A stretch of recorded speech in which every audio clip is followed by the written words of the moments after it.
3월 들어 유난히 자주 체를 한다 싶더니 급기야는 하루 걸러 한 번씩 도학질을 했다. 50kg 주변을 오르락내리락 하던 체중이 2주 사이 43kg까지 떨어졌다. 슈퍼마켓이나 세탁소 안악들은 호기심 어린 얼굴로 나에게 임신했느냐고 물었다. 위내시경 검사를 받아봤지만 위장에는 이상이 없었다. 배고 같네. 내시경 모니터를 보고 있던 젊은 의사가 간호사를 향해 중얼거렸다. 마취 주사 때문에 칼칼해진 목을 다듬으며 탈의실에서 나온 나에게 의사는 말했다. 한의학으로 치료를 해보세요. 아니면 정신치료를 받아보시든가. 나는 한의원에도 정신과에도 가지 않았다. 중환병에 걸린 것만 아니라면 됐다. 정신적 이유야 내가 알만한 것이었으니 상황에서 벗어나오면 몸도 나을 것이었다. 나는 끝을 기다리고 있었다. 매일 조금씩 짐을 쌌다. 마지막까지 작업을 하기 위해 화구일수만 남겨놓을 생각이었다. 건강 때문에 미뤄놓은 일이 쌓여 있었다. 언어장애 아동치료소에 넣을 사파는 거의 끝나가고 있었지만 혼자 생활하게 되면 아무래도 생활이 불안정할 터여서 아름아름으로 일거리를 수소문한 탓에 동화 일러스트부터 에어로빅 책자까지 맡아만 놓고 손도 대지 않은 상태였다. 그동안의 저축으로 작은 원룸 아파트를 얻을 비용은 되었지만 내일의 안정성이 없는 만큼 여유 자금이 있는 것이 좋을 듯해 단독주택 2층에 방 한 칸을 계약했다. 이삿날은 4월의 둘째 일요일이었다. 그는 거의 매일 밤 자정 너머까지 들어오지 않았다. 한데 오히려 피로를 덜 타는 것 같았다. 아침이면 예전보다 일찍 일어났고 얼굴에는 생기가 반짝였다. 여자는 그가 일하는 방송국 교향악단의 바이올리니스트라고 했다. 음대 대학원을 갓 졸업해 지난해 입단했으니 나이는 어리지만 맏딸이라 성숙한 성격이라고 했다. 아버지가 명문대학의 경제학 교수에 어머니는 정신과 의사, 남동생은 의대생이라고 했다. 그에게 어울리는 사람을 이제야 찾은 것임을 나는 알았다. 그는 초라한 것을 싫어했다. 머뭇거리는 태도를 싫어했고 가난한 동네를 싫어했다. 그는 화려한 것, 아름다운 것, 깨끗하고 쾌적한 것들을 향해 나아가고 있었다. 그는 뒤돌아보는 것을 싫어했다. 그를 후진시킬 수 있는 어떤 실수도 용납하지 않았다. 그의 내면에는 불이 있었다. 모순되는 말 같지만 바로 그 불 때문에 그는 냉정할 수 있었다. 크렘린이니 포커페이스냐는 방송국에서의 그의 별명은 바로 그 불에서 비롯된 것이었다. 언젠가 그는 말했었다. 고등학교 때 생각했어. 대학 입시에 성공하면 내 모든 것이 보상되는 거라고. 대학 졸업할 때는 방송국에 입사하면 모든 것이 보상된다고 생각했지. 실없어 보이는 친구들과는 어울리지도 않았어. 시시한 연애도 하지 않았어. 나는 더 높이 올라갈 생각이었으니까. 아주 높이 올라간 상태에서 뒤돌아봤을 때 후회될 만한 짓들은 하고 싶지 않았어. 불과 냉정함이 함께 있듯 그에게는 또한 제스처와 진실이 함께 있었다. 때로 그의 진지한 표정을 불안관에서 보며 나는 그가 정말 자신이 하는 말에 저토록 모든 것을 걸고 있을지 의심하곤 했다. 그는 지나칠 만큼 단순하게 상승을 욕망했으며 동시에 지나치게 복잡하게 계산하고 의심하고 이미지를 관리했다. 그 일견 모순되어 보이는 면들이 그의 안에서 자연스럽게 용해돼 있었다. 그는 가을 학기부터 모교의 대학원에서 신문방송학을 공부할 계획이었고 학기가 시작되기 전까지 방송가 이야기를 써서 넘기기로 출판사와 계약을 맺은 상태였다. 일단 목표가 생기면 그는 최선을 다했다. 지금 그가 책을 쓰는 것보다 여자를 만나는 데 많은 시간을 소비한다는 것은 그녀를 얻기 위해 그가 최선을 다하고 있다는 것을 뜻했다. 예전에 나를 만날 때 그랬던 것처럼 그는 완벽한 애인일 것이다. 그녀를 얻고 나면 다시 자신의 계획에 철저히 충실할 것이다. 그분을 사랑해요. 라고 그 여자가 말했을 때 나는 그녀를 반쯤만 이해했다. 방금 카탈로그에서 빠져나온 것처럼 훤칠한 키에 협찬으로 옷을 빌려 입을 필요가 없을 만큼 자신이 직접 고르고 사는 일을 즐기는 세련된 차림은 눈에 띄게 매력적이었을 것이다. 내가 매혹되던 것처럼 그녀도 매혹되었을 것이다. 진실한 눈길에 끌리고 정확한 말법에 은은히 스며나오는 사양에 끌렸을 것이다. 그러나 매혹에서 사랑까지의 거리는 얼마만큼일까? 왜 나는 그분을 사랑해요라고 아무에게도 말한 적이 없었고 그녀는 그토록 쉽게 그 말을 몸 밖으로 내보낼 수 있었을까? 나는 그가 잠들 때까지 작업실에 틀어박혀 있다가 2시쯤 거실 소파에 누워 담요를 덮었다. 그것이 오히려 편안해 한 번도 깨지 않고 아침까지 꿈없이 잤다. 그런데 왜 자꾸만 위장이 탈을 일으키는 것인지 그것만이 알 수 없는 일이었다.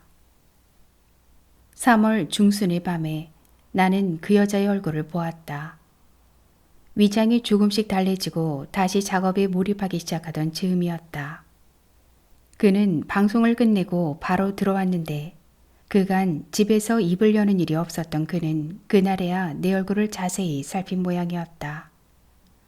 얼굴이 왜 그렇지? 내 얼굴?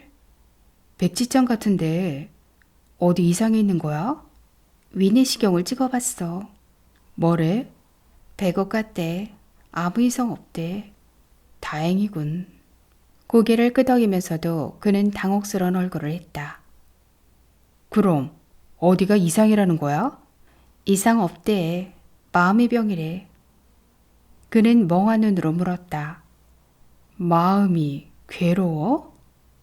마치 나에게 마음이라는 것이 있다는 것을 처음 알았다는 듯 그의 어조는 강한 의심을 드러내고 있었다. 그의 휴대전화가 울렸다. 그는 더욱 당혹스러운 얼굴로 나에게 등을 보이며 안방으로 들어갔다. 응? 바로 나갈게. 하는 소리가 문 안쪽에서 들리더니 그는 트렌치코트를 도로 걸치고 나왔다. 잠깐 나갔다 올게. 나는 현관문을 잠갔다. 까닭없이 마음이 안정되지 않아 거실을 서성거리다가 나는 거울 앞에 멈췄다. 나에게 무심한 그가 발견했을 만큼 축난 얼굴을 들여다봤다. 사람의 얼굴이 짧은 기간에 얼마나 달라질 수 있는 것인지 코는 두드러지고 눈두덩도 뺨도 꺼져 생명의 빛을 찾아볼 수 없는 낯선 얼굴이 거기 있었다. 문득 나는 거울에서 물러섰다. 막연하게 몸을 이끄는 느낌이 의지해 거실 창문을 열었다. 외등이 환하게 비치는 주차장 입구에 트렌치코트를 입은 그가 서 있었다. 신형 모델의 갈색 소형차 앞문에 기대서서 한 여자가 그를 마주보고 있었다. 길고 풍성한 갈색 머리가 곱슬곱슬하게 허리까지 흘러내린 키 큰 여자는 연회색 수트 차림이었다. 외등이 정면으로 그녀를 비추는 데다 내다보는 창에서부터 직선거리가 얼마 되지 않아 나는 그녀의 뚜렷한 이목구비를 알아볼 수 있었다. 목소리만큼이나 아름다운 얼굴을 한 여자였다. 눈물에 젖은 뺨이 불빛에 반짝였다. 내용은 알아들을 수 없었지만 그들은 언쟁을 하고 있었다. 여자가 무엇인가를 하소연했고 그는 변명하는 것 같았다. 두 사람의 음성이 조금씩 높아졌다. 조금만 더 참고 기다려봐. 고요한 밤 공기를 타고 우렁우렁 그의 목소리가 울려왔다. 그는 여자의 어깨를 가볍게 두어 번 두들기더니 양팔로 안았다. 그에게 안긴 그녀의 얼굴이 그의 어깨 위로 보였다. 비록 울고 있었지만 그녀의 얼굴에서는 멀리서도 똑똑히 알아볼 수 있는 빛이 있었다. 그것은 사랑에 빠진 사람의 광채였다. 나는 창문을 닫았다. 부엌 쪽으로 걸어가다 말고 거울 앞에 다시 섰다. 내 얼굴은 조금 전과 똑같았다. 놀라지도 괴로워하지도 않았다. 그러나 그 평온한 얼굴에는 어딘가 균열이 가 있는 것처럼 보였다. 오랜 인내와 자책으로 조금씩 아주 조금씩 금이 벌어지고 귀퉁이부터 허물어져 온 것처럼 보였다. 그 순간 왜 나는 분노를 느꼈던 것일까? 나에 대한 미안함보다 자신이 행복할 권리를 주장하는 그에게 분노하는 것이 아니었다. 지난 3년 동안 한 번이라도 기꺼이 나와 몸을 섞은 적이 있었어? 하고 한 달 전 그는 떨리는 목소리로 물었었다. 더러운 벌레 피하듯 몸을 피하곤 했던 사람이 누구였냐고. 그럴 때마다 내가 남 모르게 얼마나 비참하게 느껴졌는지 알아? 라고도 했었다. 그 애는 날 원해. 상대방이 날 원한다는 걸 느낀다는 게 얼마나 행복한 건지 까마득히 잊고 지냈어. 나는 그의 말을 부인하지 않았다. 그렇다면 뭔가. 12살 즈음이었다. 멀쩡하게 천장에 매달린 형광등이 내 몸 위로 떨어질까봐 강박적으로 겁을 먹은 적이 있었다. 어머니와 함께 자는 방은 비좁아 떨어질지도 모르는 형광등을 피하려면 벽에 몸을 붙여야 했다. 그렇게 잠을 청하고 있으면 어머니가 씻고 들어와 내 몸을 가운데로 밀어주곤 했다. 어머니가 잠들기를 기다려 나는 다시 벽에 몸을 붙였다. 형광등이 어머니에게 떨어지는 것은 괜찮았다는 것은 아니다. 형광등이 떨어지지 않을 것이고 내 걱정이 다만 이상스러운 불안일 뿐이라는 것을 나는 알고 있었다. 알고 있는데도 그 마음을 멈출 수 없었다. 내가 잠들어 버린 사이 어머니가 내 몸을 끌어 형광등 바로 밑자리에 옮겨 놓을까봐 나는 밤새도록 깊은 잠에 못 들며 작은 소리에도 흠칫흠칫 눈을 뜨곤 했다. 그렇게 초조한 마음으로 나는 그에게서 되도록 멀리 몸을 피하기 위해 장롱에 바짝붙어 잠을 청하곤 했다. 그의 손길이 내 가슴으로 뻗어올 것을, 그의 몸이 내 몸 위로 포개어질 것을 겁내며 선잠에 들었다. 그렇게 3년이 흘러갔다. 내가 분노한 것은 바로 그렇게 몸뚱이를 둥글게 말고 누워 있었던 나 자신에게였다. 나를 그렇게 만든 것은 나 자신이었다. 만일 그것이 타인이었다면 나는 그 사람을 용서할 수 있었을까? 거울 속에 나는 아무런 동의 없는 사람이 침착한 모습으로 꼿꼿하게 서 있었다. 나는 작업실로 들어갔다. 내가 이제 마지막으로 그려야 할 것은 좀처럼 말을 하려 하지 않는 아이를 위해 말타기 놀이를 하는 아버지의 모습이 담긴 5컷 만화였다. 출판사에서 준 대본은 다음과 같았다. 나는 말입니다. 히히힝. 아빠가 몸을 엎드리고 말한다. 아이 까르르 웃는다. 나는 말입니다. 타세요. 아이 아빠의 등에 올라탄다. 히힝 무거워요. 아이 미소를 지으며 가만히 있는다. 가자 해야 가지요. 빨리 가요. 가자. 가자. 가자. 가자 글씨는 뒤로 갈수록 커진다. 아이 까르르 웃는다. 처음으로 입을 열어 외친다.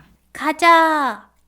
아빠의 등 위에 올랐던 아이가 처음으로 말을 뱉으며 두 발을 번쩍 올리게 할지, 두 손을 아빠의 어깨에 얹고 엉덩이를 하늘로 쳐들게 할지를 고민하며 나는 갱지에 이리저리 윤곽을 그려보았다. 아이의 까르륵 숨 넘어가는 웃음이 나를 위로해 주었다. 첫 사파에서부터 줄곧 아이를 위해 눈물겹게 노력해왔던 젊은 아버지의 기쁨이 나를 위로해 주었다. 아이의 손을 번쩍 들게 하고 엉덩이도 약간 띄어서 아이가 펄쩍 날아오르는 것처럼 해야겠다. 아빠의 몸까지 함께 날아오르려는 것처럼 해야겠다. 선을 그려가는 동안 그가 열쇠로 현관문을 따고 들어오는 소리를 들었다. 오랫동안 욕실을 쓴 그가 안방으로 들어가는 소리에 귀를 기울이며 나는 검지끝이 얼얼해질 때까지 펜을 거머쥔 채 기다리고 있었다. 고요해진 뒤 나는 거실로 나왔다. 불을 끄자 희고 서늘한 빛이 소파 위로 어렸다. 커튼을 치기 전에 창밖을 내다보자 열 하루쯤 되었을 달이 거대한 은색 거미줄 같은 빛으로 뒷숲을 에워감고 있었다. 나는 겉옷을 입은 채 소파 위에 몸을 누이고 담요를 목까지 끌어올렸다. 벽시계의 초침소리가 누군가의 발소리처럼 머리 위에서 저벅거렸다. 피로가 밀려오는데도 잠이 오지 않아 시간 반 가까이 뒤척인 뒤에야 눈을 붙일 수 있었다.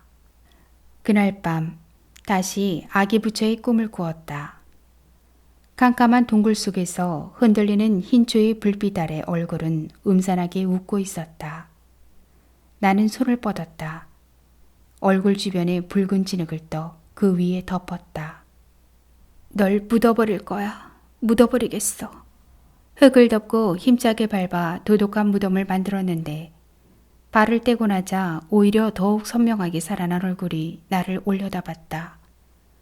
일그러진 이마, 입꼬리를 슬쩍 치켜 올린 웃음, 차갑게 빈정대는 듯한 눈꼬리가 뚜렷이 두드러져 있었다. 나는 무릎을 꿇고 엎드렸다. 양손으로 얼굴 주변의 흙을 갈퀴질했다. 붉고 끈적끈적한 흙덩이를 떼어 그 얼굴 위로 뭉갰다. 일어서서 운동화발로 짓이겼다. 묻어버리겠어. 나는 가쁜 숨을 몰아쉬고 있었다. 지겨운 것, 지긋지긋한 것. 신발을 뗄 때마다 얼굴은 보란듯이 되살아나 있었다. 땀 흘리는 나를 빈정대듯 입꼬리를 치켜들고 있었다. 마치 내 운동화 바닥에 그 얼굴이 새겨져 있는 것 같았다. 그래서 내 발로 짓뭉갤 때마다 흙무더미로 그것이 찍히는 것 같았다. 나는 신을 벗어 내던졌다. 땀에 젖어 뺨에 달라붙은 머리카락을 거칠게 쓸어 올렸다. 맨발꿈치에 몸무게를 실어 얼굴을 짓이겼다. 내 몸이 앞으로 꼬꾸라진 것은 그때였다. 발이 떼어지지 않았다. 발바닥에 엉긴 찰진 흙이 떨어지지 않았다. 나는 아랫입술을 악물었다. 네 발로 엎드린 채 다리를 뒤틀었다. 떨어져, 떨어져, 당장 내 몸에서 떨어져. 몸부림치면 칠수록 흙은 외려 더 찰지게 엉겼다. 아니야. 고함치려 했으나 목구멍이 두더지지 않았다. 아기 부처가 아니야. 아니야. 입을 움직일 수 없었다. 한 번도 말을 떼어보지 않은 어린이처럼 나는 입술을 다문 채 머리를 떨고 있었다. 숨이 막혔다. 무엇인가가 목을 재우는 것 같았다. 나는 진흙으로 범벅이 된 오른손을 들어 올렸다. 입술을 거머잡았다. 온 힘을 다해 당겨 떼었다. 동굴이 사라졌다. 무수한 창 같은 빗살이 모래벌판 위로 내리꽂혔다. 그 스님이 그러더라. 관세음보살은 내 속에 있다고. 내 몸이 용서하는 마음으로 그득해지면 그게 바로 관세음보살이라더라. 5장째 관음초를 베끼는 나에게 어머니가 말했다. 어머니는 이날따라 말씀을 제법 많이 하고 있었다. 나는 어머니가 베끼는 보살초를 보았다. 고작 몇 주 사이 어머니의 붓질은 과연 더 가벼워져 있었다. 여전히 공들여 베끼기는 하지만 속력이 빨라졌고 분놀림이 자유로워졌다. 용서라니? 마치 쇠붙이로 만들어진 사람처럼 평생을 꼿꼿이 살아온 어머니는 어디에 용서하고 말고 할 것들을 쌓아두고 있었나? 후회가 된다. 다 후회가 돼. 이틀 만에 의식을 찾았던 재작년 가을, 입원실 침대맡에 모여앉은 자식들에게 어머니가 처음으로 던진 말이었다. 뭐가요, 어머니? 하고 오빠가 거푸 물었으나 어머니는 대답 없이 눈을 감아버렸었다. 어머니가 후회한 것은 무엇이었을까? 3,000장씩 불화를 베기는 것으로 무슨 마음을 달래보려고 하는 걸까? 그 가을과 겨울 동안 재활원을 통원하면서 어머니는 느린 속도로 몸을 회복해 갔다. 이따금 불광동을 찾는 나에게 어머니는 우리말로 번역된 불경들을 읽어달라고 하곤 했다. 눈을 지그시 감고 귀를 기울이다가 이따금 어머니는 코를 풀었다. 우시는가 싶어 놀란 나는 그때마다 읽기를 멈췄으나 어머니의 눈가가 말라있는 것을 확인한 뒤 계속해서 읽어가곤 했다. 어머니가 지팡이에 의지해 걸을 수 있게 된 것은 지난해 봄이었다. 재활원 통원 대신 오빠와 함께 운동장 돌기를 시작한 것도 그때부터였다. 나 같은 사람도 죽어서 다시 사람으로 태어날 수 있다면. 늦은 봄날 아침, 운동장 세 바퀴를 다 돈 뒤 집으로 돌아오던 길에 어머니는 오빠에게 말했다고 했다. 그때에는 나도 수도를 하고 싶구나. 관음에 몸을 다 그렸으니 이제 목 위부터 마저 베껴야 할 얼굴이 화선지 아래 아련히 드러나 있었다. 어디서 이 묵묵한 인내가 나오지? 붓에 먹을 묻히며 나는 생각했다. 어떻게 이토록 고요한 얼굴이지? 관음의 입술은 보일 듯 말 듯한 미소를 머금고 있었다. 귀가 퍽이나 예민한 이인가 보았다. 빗소리를 듣다가 깨달음을 얻었고 늘 세상 사람들의 소리를 관하고 있어 괴로이 부르는 음성을 듣는 즉시 곧 구제해준다고 어머니는 말했다. 그이가 든 연꽃은 사람이 본래 가지고 있는 불성을 나타낸다고도 했다.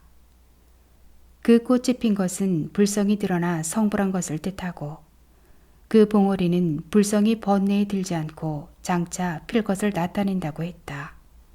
그러니까 내가 그리는 연꽃 봉오리는 아직 번뇌에 물들지 않은 것이었다.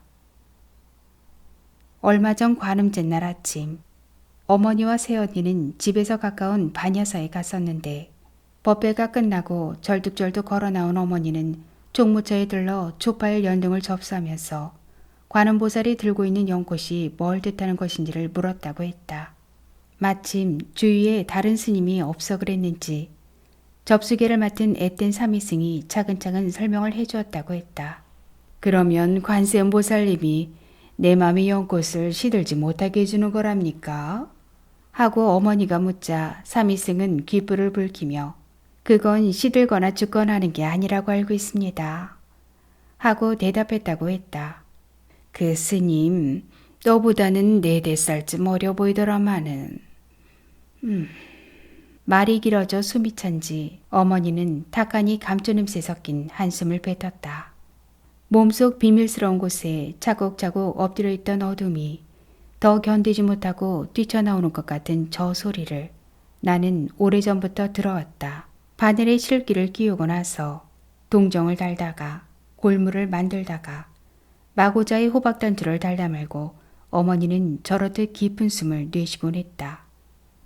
실밥을 뭉치고 놀며 옆에서 뒹굴던 어린 나는 그때마다 어쩐지 내 몸의 기운까지 다 빠져나가는 듯해 거꾸로 숨을 들이쉬어보곤 했다. 허공에 토해져 나온 어머니의 몸속 어둠이 도로 내 목구멍 속으로 몰캉몰캉 삼켜지는 것 같은 기분은 딱히 좋지도 싫지도 않은 야릇한 것이었다. 어머니는 새화선지를 보살초 위에 얹었다. 허리를 바로 세우고 붓질을 시작했다. 나는 관음의 턱과 갸름한 얼굴선을 미소를 머금은 입술을 베꼈다. 아직 끝나려면 멀었어? 마당에 묻어둔 김치를 꺼내가지고 들어오던 새언니가 물었다. 나는 붓질을 멈췄다. 김치 좀 가져갈래? 아니요. 몇 포기만 가져가. 더 씌어지기 전에 냉장고에 넣어놓고 먹어. 새언니의 주황색 고무장갑에 묻은 빨간 김칫물이 금방이라도 거실 바닥에 떨어질 듯했다. 정말 괜찮다니까요. 뭘 준다고 하면 그럼 그럴까 하고 좀 봐도 원 주는 사람 성의도 생각해야지. 그녀의 얼굴은 진심으로 서운한 기색을 드러내고 있었다. 이날 오전 마감 기간에 겨우 맞춰 출판사에 도착한 나는 원고만 건네주고 바로 거리로 나왔었다. 앓기 시작한 뒤 시내에 나온 것은 처음이었다. 길고 스산했던 겨울이 어느 사이 끝나가고 있었다. 여자들의 옷은 얇아져 있었고 대기에는 은밀한 기쁨의 기운이 번져 있었다. 아직 나무들은 앙상하게 말라붙어 있었고 푸른 것들은 어디에도 없었지만 무엇인가가 달라진 것만은 분명했다. 철진한 겨울꽃 두 주머니에 두 주먹을 찔러 넣은 채 나는 부신 듯 눈살을 찌푸리며 인도 가운데 서 있었다. 내가 연락도 없이 불광동 대문 앞에 다다랐을 때 마침 쓰레기를 내놓으러 나왔던 새언니는 내 얼굴을 보고 뭐야! 하고 흡사 비명 같은 소리를 질렀다. 그리고는 혹시 임신한 게 아니냐며 가게 안악들과 똑같은 질문을 했고 그 안악들과 똑같이 실망했다. 큰 병원에 가서 제대로 종합검진을 받아보든지 하지. 이게 무슨 일이야? 함께 현관에 들어서며 그녀는 언성을 높였다. 의료보험료는 괜히 내. 이럴 때 쓰려고 내는 거 아니야. 나는 웃었다. 다 나은 거라니까요. 아무렇지도 않은데 병원에 가서 뭐 하게요. 표정이 잘 드러나지 않는 어머니는 수초간 내 얼굴을 물끄러미 바라보았을 뿐 눈을 내리깔고 불화그리기를 계속했다. 내가 어머니 옆에 나란히 신문지를 깔고 먹을 갈기 시작하자 새언니는 근심스러운 얼굴로 뒷짐을 지고 서서 나를 내려다봤다. 한참 있다가 그녀는 누그러진 어조로 말했다. 진달래 꽃눈 나왔던데 그림 다 그리면 바람 쓸 겸 어머니 모시고 능선 따라 천천히 가봐. 어머니 요새는 산길도 잘 다니셔. 산길은 외지고 질척질척했다. 어머니의 희끗희끗 센 머리털을 보며 나는 따라 걸었다. 18개월 전 바람을 맞아 쩔뚝거리는 어머니도 체중이 한꺼번에 빠진 나도 느리기는 마찬가지여서 팍팍한 걸음으로 한 발 한 발을 힘겹게 내딛고 있었다. 이 길을 따라서 계속 가면 너 사는 동네가 나온다더라만 이렇게 걸어서는 닷새가 걸릴지 엿새가 걸릴지 모르겠구나. 되돌아가려고 하면 꼭 산 저쪽에 너를 남겨두고 가는 것 같아서 마음이 짠할 때도 있었다. 나무 등걸을 잡고 쉬는 나를 돌아보며 어머니는 뜻밖의 말을 했다. 집에서도 이 산을 보고 있으면 저 뒷자락에 너가 살고 있으려니 싶었으니 이 산이 너를 나하고 이어주는 것 같아 고맙기도 하고 더 커 보이기도 하더라. 평생 딸에게 곰살구준 말을 건네본 적이 없는 어머니였기에 나는 어떻게 대답해야 할지 몸둘 바를 알 수 없었다. 어머니가 북한산을 볼 때마다 내 생각을 하리라고는 상상조차 하지 못했다. 어머니도 별 말씀을 다 하시네요. 나는 땀을 닦는 척 어머니의 눈길을 피했다. 계곡을 따라오르며 길은 점점 가팔라졌다. 질척한 흙바닥에서는 썩은 낙엽 냄새라고만은 할 수 없는 독특한 흙내가 피어오르고 있었다. 새로운 계절의 냄새였다. 냄새를 깊이 마셔보려고 잠시 걸음을 멈췄을 때 어머니는 돌아보며 나를 향해 조용히 웃어 보였다. 자신도 힘들면서 지어 보여주는 그 웃음을 나는 오랫동안 보아왔다. 그것은 너무도 강인하고 속내가 깊어 오히려 보는 사람을 한 발짝 밀어내는 것 같은 표정이었다. 그래서였을까?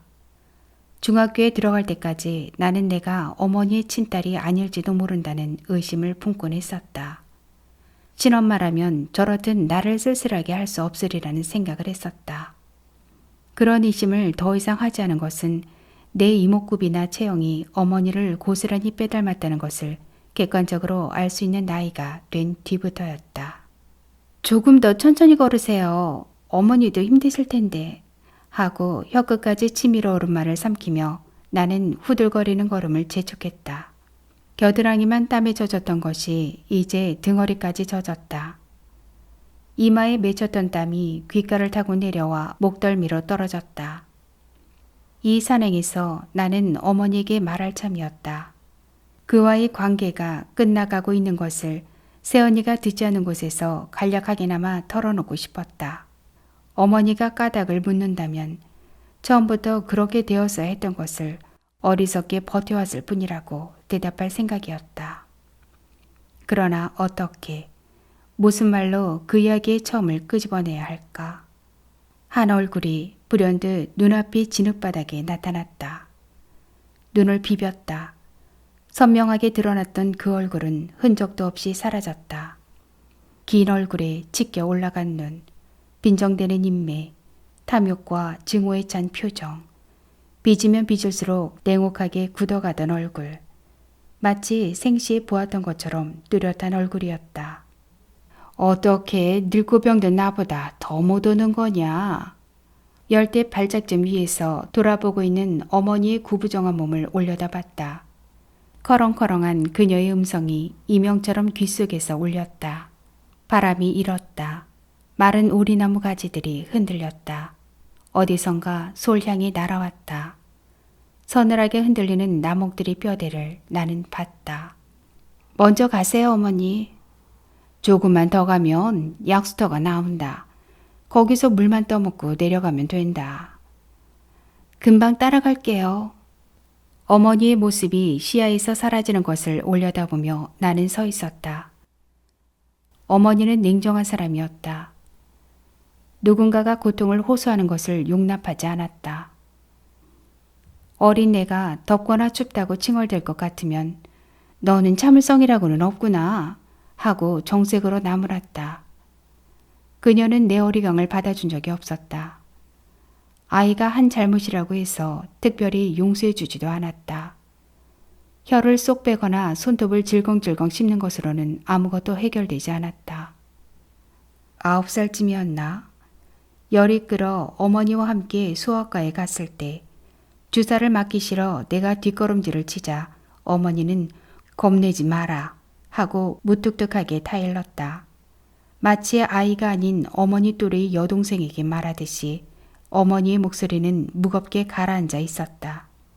지나가는 아픔 하나 견디지 못하면 어떻게 하겠다는 거냐?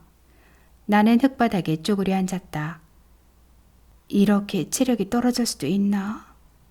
내 얼굴을 보며 백지장 같다고 하던 그의 목소리가 떠올랐다. 가등빛을 받아 반짝이던 그 여자의 얼굴이 떠올랐다. 그 여자를 힘껏 끌어안던 그의 뒷모습이 하루하루 눈에 보이게 활기를 띄어가고 밝아져가던 그의 표정이 떠올랐다. 나는 행복할 거야 라고 그는 말했다. 우리는 행복할 거야. 그앤 당신과 달라. 당신하고 수속이 끝나는 대로 곧 그 애를 아버지께 보일 생각이야. 나는 고개를 수그렸다. 바짝 마른 내 몸뚱이가 마치 공중에서 조감하듯 눈앞을 스쳤다. 나는 한갓 짐승이었다. 땀에 젖어 산비탈에 엎드린 누더기 같은 한 겹 가죽만 남은 병약한 짐승이었다. 그 가죽 안에서 악진나는 거품처럼 부글거리고 있는 것은 오래 묵은 분노와 후회와 증오, 억울함과 자책과 부끄러움이었다. 그것들이 내 살을 속에서부터 조금씩 부식시켜 왔다. 선이야! 무성한 마른 나뭇가지에 얼굴이 가려진 어머니가 등성 위에서 나를 불렀다. 선이야? 내 얇은 마음 한겹 누덕누덕 기워진 죄와 후회들을 짊어진 채로는 더 올라갈 수 없다는 것을 그때 나는 알았다. 그것들이 새로 만든 추처럼 내 몸에 올라타고 있었다. 내 허리를 굽게 하고 허파를 쭈그러들게 하고 등짝을 식은땀으로 적셨다. 아까부터 내 앞에 서 있었을 키 작은 진달래 나무가 눈에 들어왔다. 새언니의 말대로 과연 밝고 붉은 빛이 북 같은 꽃눈 끝에 맺혀 있는 것이 보였다. 그 옆으로 단단하게 뻗어간 굵은 상수리 나무 뿌리를 거머쥐었다. 생각을 하지 마라. 아무 생각도 하지 마. 그러자 발에 힘이 갔다. 그날 결국 그에 대해 아무런 말도 꺼내지 못한 채 나는 어머니를 앞세우고 산을 내려왔다. 4월이 가까웠다. 에어로빅 책자의 것은 성공이었다. 조악한 그림과 동작 설명에만 의지해 저마다 다른 미소를 띤 여자들을 힘찬 동작으로 그려넣었다. 별 기대 없이 빈약한 사파르로 작업을 맡겼던 작은 출판사의 사장은 흡족해하며 다음 일거리를 예약했다. 올 컬러로 들어가는 동화 일러스트도 내 손을 바쁘게 했다. 환상적인 내용이라 흥미를 끌었으며 다채로운 색감을 좋아하는 내가 마음껏 창조성을 발휘할 수 있다는 것이 가장 좋은 점이었다. 생각하는 것으로 해결되지 않은 일들에 대해서는 생각하지 않으리라는 단순한 다짐이 내 마음을 가볍게 해주었다. 단순하게 살아갈 것이다라고 나는 다짐했다. 규칙적으로 일어나고 밥 먹고 작업에 몰입하며 감정의 기복 없이 살아갈 것이다. 그와의 생활로부터 스며나왔던 모든 착잡한 감정과도 이제 작별이었다. 살아있는 동안은 이런 순간이 오지 않을 줄 알았다. 내가 그를 버리지 않는 한 그런 일이 있을 수 없다고. 그리고 나는 누군가를 버릴 만한 인간이 못 되니 이 생활이 끝날 수 없다고 생각했다. 둘 중 한 사람이 죽지 않는 한 영원할 것이라고 믿었다. 나는 얼마나 어리석었나. 그 어리석음으로 서로를 망가져가면서도 그것을 몰랐나. 그것을 인내라고 혹은 연민이라고 부르며 믿었으나 과연 누구를 위한 인내였나. 그와 나는 이미 법률적으로 타인이었다.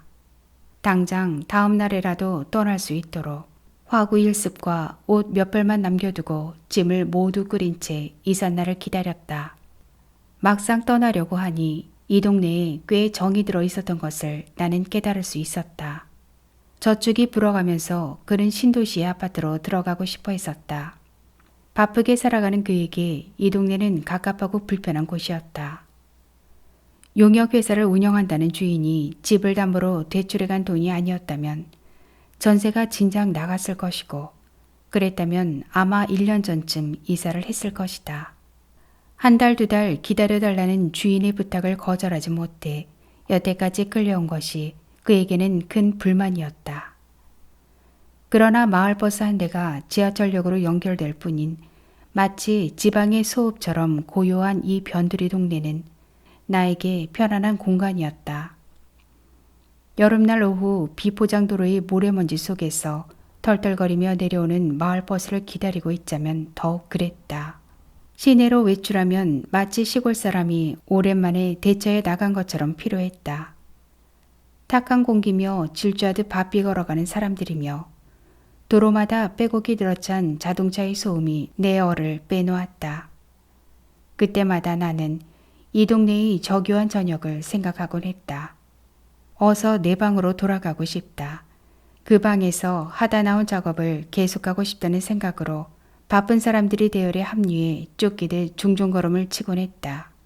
동네가 조용한 만큼 이곳에 사는 사람들의 성격도 태평스러운 편이었다. 들락거리는 아이들의 이름을 모두 외고 있다는 것이 자랑거리인 슈퍼마켓 주인 여자. 웃을 때 고춧가루 낀 앞니가 드러나는 세탁소 남자. 늘 빨갛게 틴뺨을 하고 40의 나이에도 소녀처럼 말거리를 흐리는 채소가게 여자.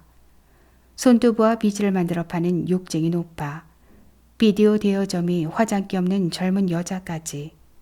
지난 3년 동안 특별히 정을 들이려 애쓴 바도 없었던 그들이었으나 다시 볼 수 없을 것이라고 생각하면 혀끝이 씁쓸했다. 나에게는 그렇게 어리석고 약한 면이 있었다. 끝내는 일에 대체로 미숙했다. 친구를 만나면 먼저 일어나자는 말을 못했고 피치 못할 사정이 있는 경우에는 드러내지는 않으나 필요 이상 미안한 마음을 가졌다. 쓰지 못하는 물건들을 과감히 버리지 않아 집안은 어딘가 무질서했고 옷이나 신을 사면 모양이 변할 때까지 입고 있었다. 그다지 친하지 않았던 사람들의 죽음을 잘 받아들이지 못해 오랫동안 은밀한 충격으로 그 마지막 모습들을 기억했다. 얼굴도 희미한 아버지를 잃은 나이가 5살이었기 때문일까? 내가 먼저 그를 떠날 수 있다는 생각을 하지 못했던 건 역시 그 우유부단한 습성 때문이었을까?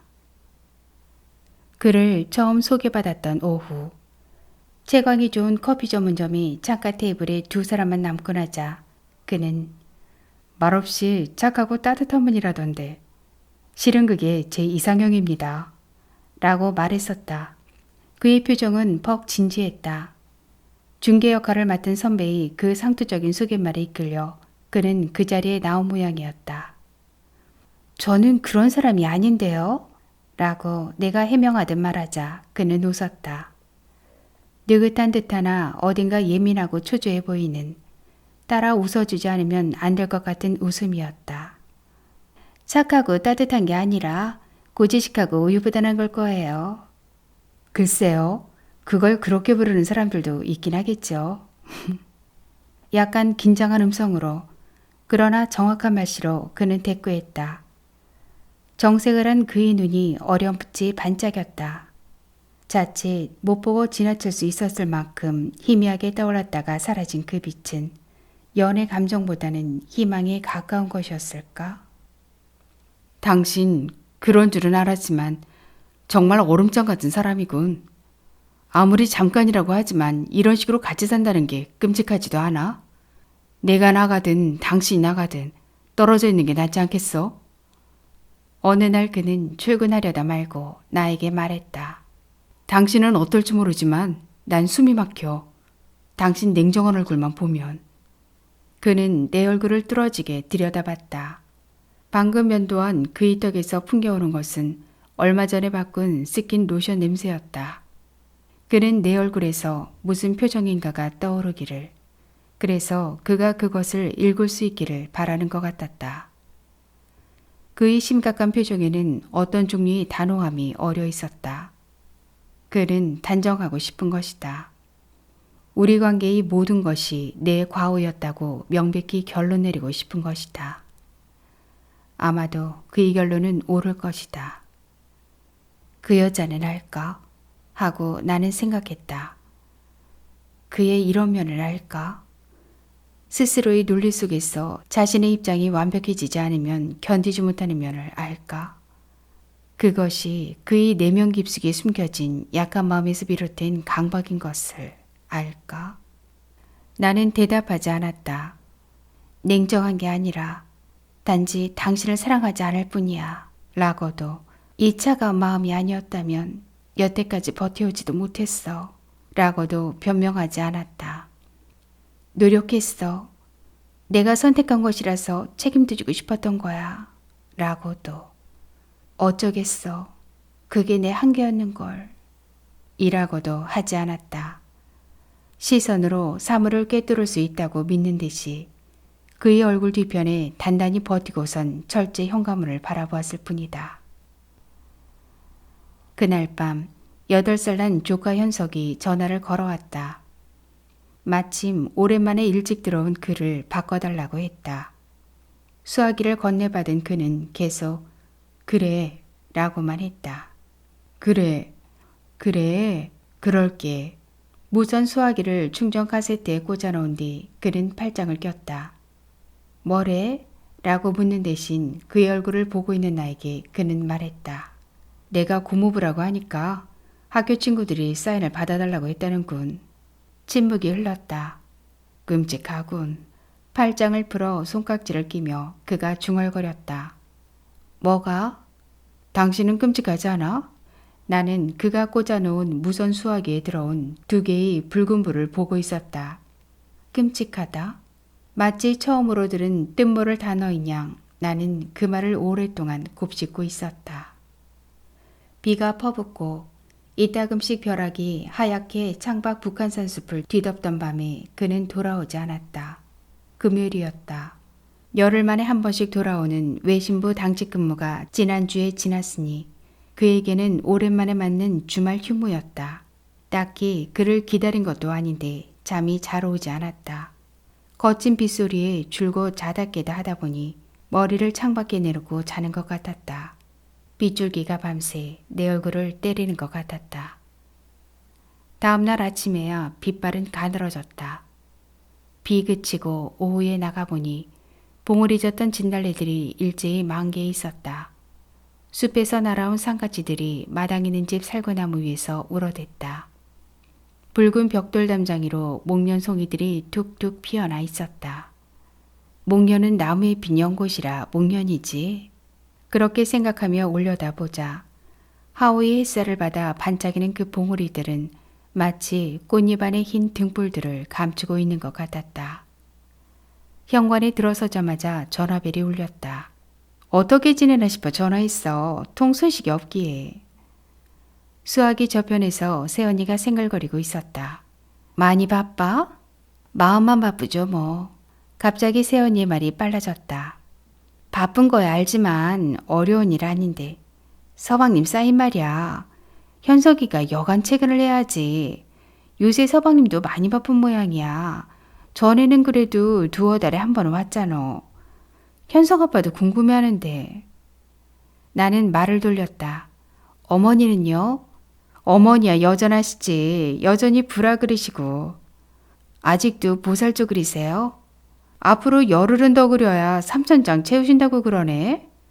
그건 그렇고. 식은 밥에 김치와 양파를 넣고 볶아 저녁을 먹고 설거지를 하다가 나는 코피를 흘렸다. 오래전 출판사에 일하던 때 한 달에 한 번꼴로 코피를 쏟았었는데 그때 이후로는 처음 있는 일이었다. 고개를 쳐드는 건 좋지 않은 민간요법이라는 것을 알면서도 나는 목을 뒤로 젖혔다. 들끔한 피가 혀뿌리를 적시며 식도를 타고 내려가도록 두었다. 멈춘 듯 했던 피는 고개를 수그리자 다시 흘러 두루마리 휴지 5쪽을 적신 뒤 멎었다. 비명처럼 전화벨이 자지러졌다. 셔츠 자락에 손을 닦으며 거실의 전화기 쪽으로 몇 발짝 걸어가던 중 소리는 끊겼다. 엉거주춤 서 있다가 몸을 돌렸을 때 다시 새된 벨소리가 터져나왔다. 수화기 저편에서는 아무 소리도 들리지 않았다. 여보세요? 여보세요? 다시 걸어보세요. 전혀 안 들립니다. 나는 수화기를 내려놓았다. 전화는 다시 걸려오지 않았다. 그는 자정을 넘기고 돌아왔다. 열쇠가 없는지 철제 현관문을 거세게 두들겼다. 옆집을 생각했다면 초인종을 눌렀을 텐데 그답지 않은 일이었다. 문을 열어주고 바로 뒤돌아서려는데 내 옆얼굴을 향해 그가 침을 뱉듯 말했다. 날 경멸하고 있군. 그의 혀는 형편없이 꼬부라져 있었다. 토한 술 같은 역한 냄새가 그의 몸에서 뿜어져 나왔다. 실컷 경멸해. 침이라도 뱉어봐. 내가 그를 향해 몸을 돌리자 그는 마치 딱이라도 내갈기려는 듯 오른팔을 쳐들더니 이내 맥없이 내려뜨렸다. 그의 눈은 풀렸고 입가에는 하얀 침자국이 말라붙었다. 그는 쓰러지지 않기 위해 발을 옮겨 디뎌가며 중심을 잡고 있었다. 더러운. 말을 채 맺기 전 그의 눈에서 거짓말 같은 눈물이 쏟아져 내렸다. 다 똑같아. 그는 주먹으로 눈을 문질렀다. 꺾일 듯 욕실로 향하던 그의 다리가 벽에 부딪히며 꼬꾸라질 뻔했다. 여자들이란, 인간들이란 다 똑같아. 그를 부축하지 않은 채 나는 우두커니 서 있었다. 이상하게도 나는 놀라지 않았다. 오래전 점쳤던 카드들 중 하나가 나왔을 뿐이라는 담담함으로 그의 울고 있는 얼굴을 보았다. 그는 비틀거리며 벽을 짚고 균형을 잡고 있었다. 저렇게 일그러지나? 그토록 조화롭던 얼굴이 저렇게 흉해지나? 바지춤을 끄르고 일도 보지 않은 채 멍하니 변기 앞에 서 있던 그는 도로 지퍼를 올렸다. 세면대에 찬물을 틀어놓고 마개를 잠그지 않아 과르륵 소리를 내며 투명한 물이 모조리 흘러내려갔다. 당신을 존경한대. 물줄기에 손을 적시어 눈자위를 문지르다 말고 그는 돌연 키득키득 웃었다. 우스워 못 살겠어. 당신한테 자기가 큰 잘못을 했다는군. 그의 허리가 90도로 꺾였다. 중심을 잃어 그런 줄만 알았는데 그는 두 팔로 세면대 모서리를 붙들었다. 단단한 둥근 면에 머리를 짓짓기 시작했다. 술에 취해 통각이 마비된 것일까? 그는 연신 욕을 하고 악을 써댔다. 소리가 커지면서 찢는 힘도 무시무시하게 강해졌다. 나는 욕실을 향해 달려왔다. 그만해! 입술을 악문 그의 얼굴이 세면대를 향해 달려들었다. 그만해! 나도 모르게 손을 뻗어 그의 머리를 감쌌다. 미처 눈치채지 못한 그의 머리가 격렬한 힘으로 내 손등을 세면대에 짓이겼다. 비명이 내 목구멍을 뚫고 뛰쳐나왔다. 제풀에 그의 몸이 타일바닥으로 나동그라졌다. 나도 모르게 눈이 화끈거렸다. 반사적으로 어머니의 무지막지한 손바닥이 떠올랐다. 아프지 않은 손등으로 젖은 뺨을 문질러 닦으면서 나는 흥분하지 않았다. 그 눈물이 다른 누구도 아닌 스스로를 위한 것이라는 것을, 내가 전혀 불행하지 않다는 것을, 그의 반의 반만큼도 불행하지 않다는 것을 나는 알고 있었다. 늘어진 그의 몸뚱이를 힘겹게 밀고 끌어 안방으로 들어갔다. 그의 겉옷과 양말을 벗긴 뒤 이불을 덮어주면서 나는 그의 어머니에 대해 생각했다.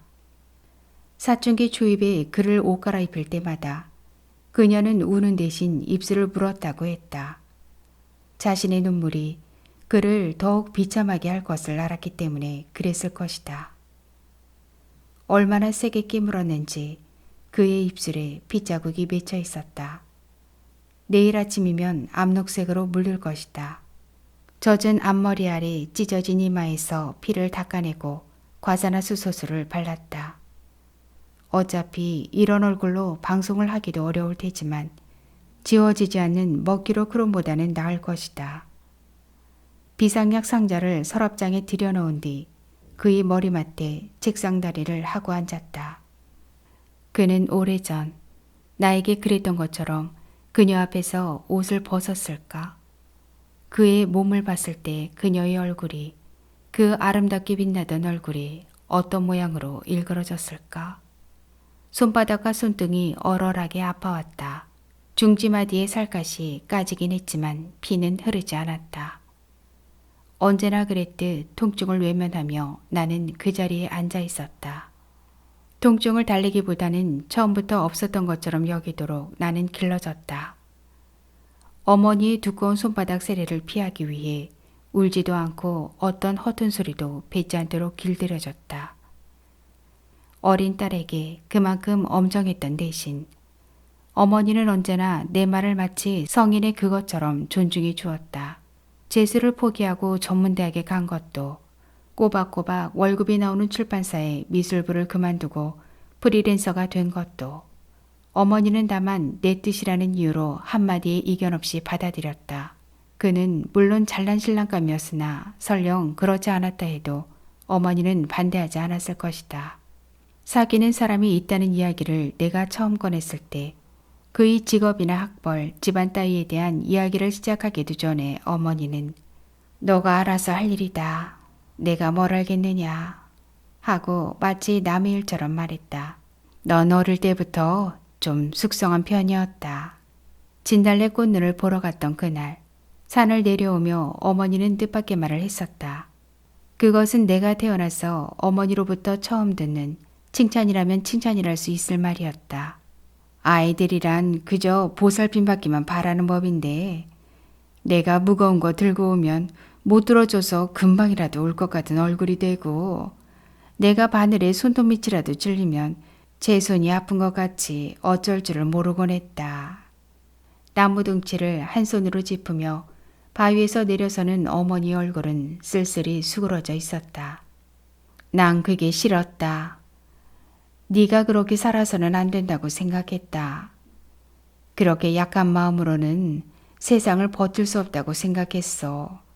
그래서 언제나 너한텐 제 앞가림 잘하는 네 오빠보다도 더 엄해지곤 했던 모양이다. 네가 덜 웃고 덜 울고 덜 상처받길 바랐다. 기억을 더듬는 듯 어머니는 눈살을 모았다. 그게 가끔 내 마음에 걸린다. 조금 쉬었다 가자. 하며 어머니는 긴 숨을 몰아쉬었다. 각진 바위에 엉덩이를 걸치고 절뚝이던 왼쪽 무릎을 손바닥으로 문질렀다. 살다 보면 너한테도 언젠가 그런 날이 있을 거다. 수많은 것들이 한꺼번에 후회되는 날이. 그날이 빨리 오면 좋은 거고 너무 늦게 오면 후회해도 늦은 거고. 어머니의 우묵한 눈길이 먼 등성이에 우거진 마른 나뭇가지들을 더듬었다. 그녀의 귀밑머리 아래 연한 빛깔의 검버섯들이 자잘하게 박혀 있었다. 주름진 눈두덩 위로 먹빛 눈동자가 번쩍였다. 하지만 그걸 말로 남한테 설명할 수가 있나. 자식한테라고 설명할 수 있겠나. 자기가 느끼지 않으면 절대로 알 수 없는 걸. 너희 외할머니가 눈 감으시기 전에 나더러 돌아보기가 부끄럽다, 부끄러워 어떻게 가나 하시던 마음을 이제야 알 것 같으니. 거실 소파에 내던져진 그의 양복 상의를 들다가 지갑이 휴대전화와 함께 바닥으로 떨어지는 바람에 허리를 굽혔다. 펼쳐진 가죽 지갑 안쪽에 엄지손가락 반만한 펜시 스티커 사진이 붙어 있었다. 그와 그 여자가 사진 속에서 머리를 맞대고 있었다. 좀처럼 너털 웃음을 웃지 않는 그의 얼굴은 희고 고른 치열을 드러낸 채 환하게 빛나고 있었다. 여자의 활짝 피어난 미소는 자몽령같이 우아한 데가 있었다. 사진의 배경으로 그들이 택한 것은 보리할 만한 눈사람 한 쌍이 어깨를 포개고 서 있는 창틀이었다. 그날 밤 다시 꿈을 꾸었다. 그것을 아기 부처의 꿈이었다고 해야 할지는 잘 모르겠다. 나는 이름을 알 수 없는 먼 나라를 여행 중이었다. 아름답기로 소문난 아기 불상을 보려고 버스에 실려 하염없이 달리고 있었는데 정류장에서 내리고 보니 끝간데 없이 모래벌판이 펼쳐져 있었다. 아무도 없었다. 내 몸뚱이를 그림자째 증발시켜버릴 것 같은 햇빛뿐이었다. 어느 쪽으로 가야 하나. 멀리 황금색의 거대한 모래구름이 있는 쪽으로 걸었다. 걷다 보니 바람이 뒹구는 대로 아득한 모래길이 뱀 기어가듯 이리저리 휘어지고 돌아보면 눈을 벌릴 수 없는 모래 안개 넘어 버스며 정류장은 물론 방금 전에 찍혔을 내 발자국도 사라지고 없었다. 거대한 무덤의 밑바닥 같은 구덩이가 눈앞에 나타났다. 그리고 발을 내려딛자 급사면을 따라 빨려들듯 내 몸뚱이가 굴러내렸다.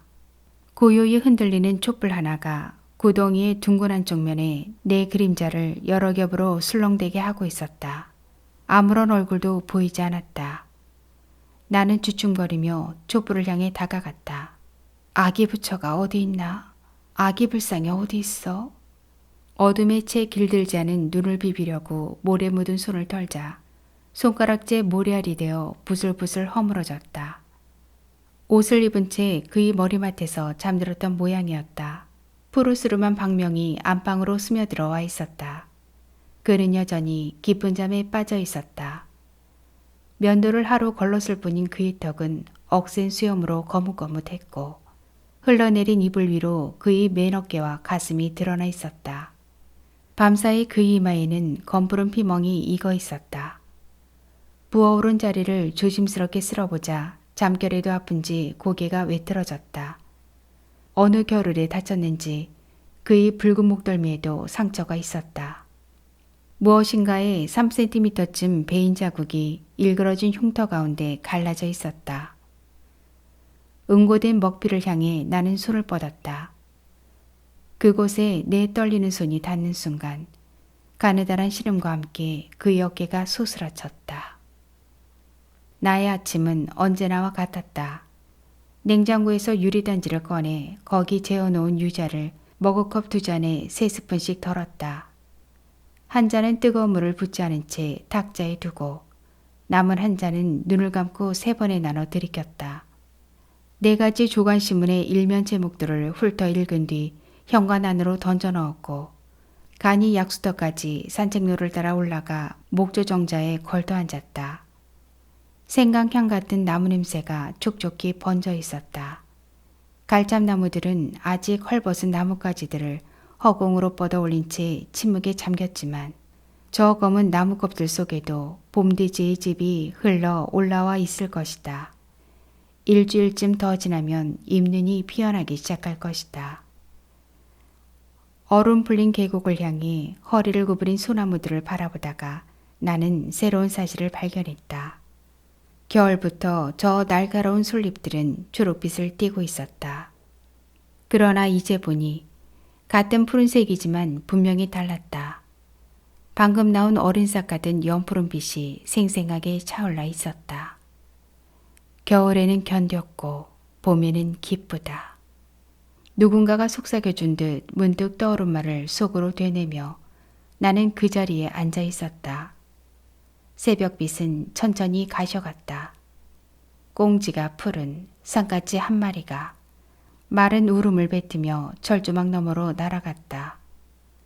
바람이 일 때마다 벌거벗은 나뭇가지들이 몸스치는 소리를 냈다. 낭독은 여기까지입니다. 구독과 좋아요 그리고 알람과 공유는 우리의 행복입니다. 감사합니다.